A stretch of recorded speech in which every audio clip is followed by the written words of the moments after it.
Official mid-year estimates for 2023 put Scotland's population at 5,490,100, up more than 43,000 from the middle of 2022.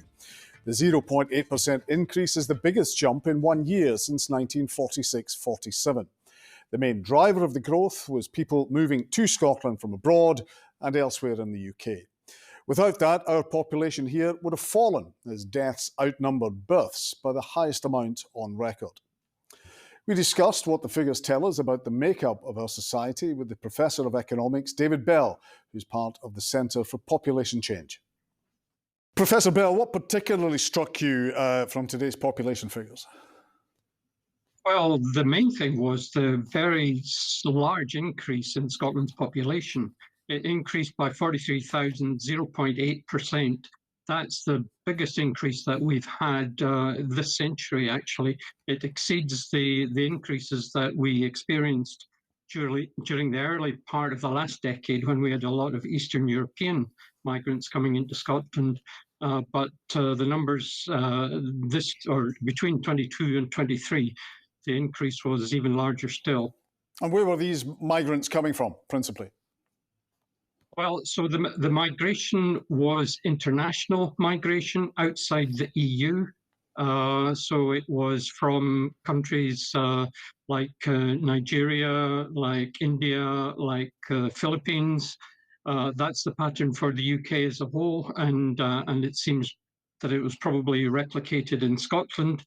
And so this is sort of unprecedented because in the past, we've had about roughly the same number of people coming from the rest of the UK as came from abroad. But in this case, the number coming from abroad has vastly increased relative to the numbers coming from the rest of the UK.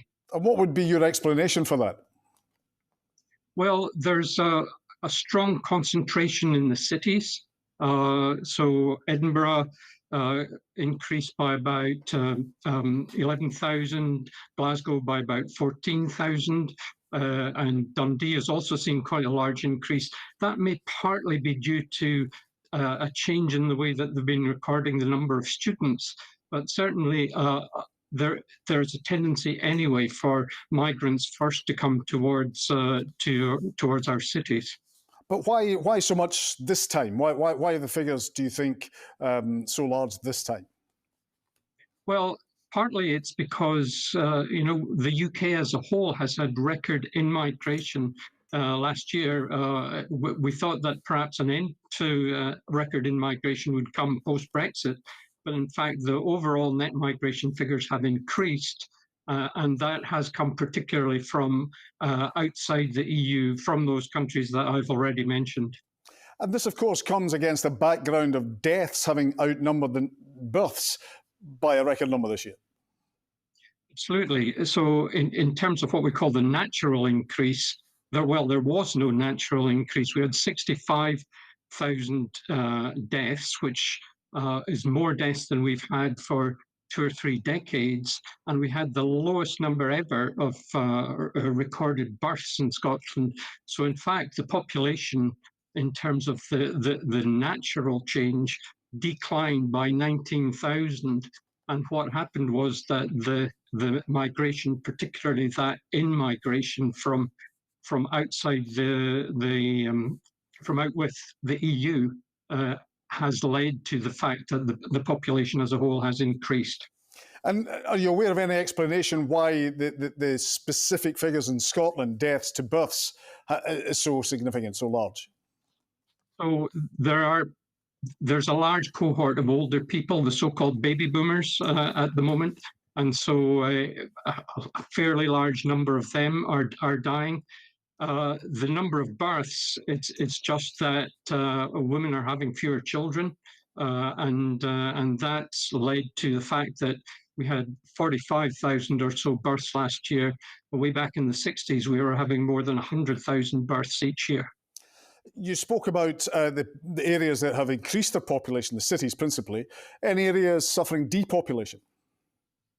So a lot of our rural areas actually suffered small declines in population. The Western Isles, Dumfries and Galloway, the borders, some of our more far-flung parts of the country suffered decline, partly because they do not benefit to the same extent from this international flow of migrants. So what are the implications of all of this economically and demographically?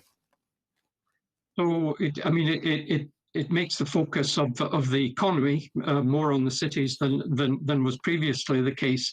And because probably the population in the rural areas is aging faster, it makes them more dependent on public services and the need that's associated with that, more health needs, more social care needs, and so on. And very briefly, any reason to believe that this pattern won't continue? We may see some decline in the number of international migrants if the Labour government decide to clamp down further on, particularly on things like student migrants. It remains to be seen exactly what policy they're going to follow as far as migration is concerned. But other than that, it seems to me that the trends are likely to continue. Professor Bell, thank you.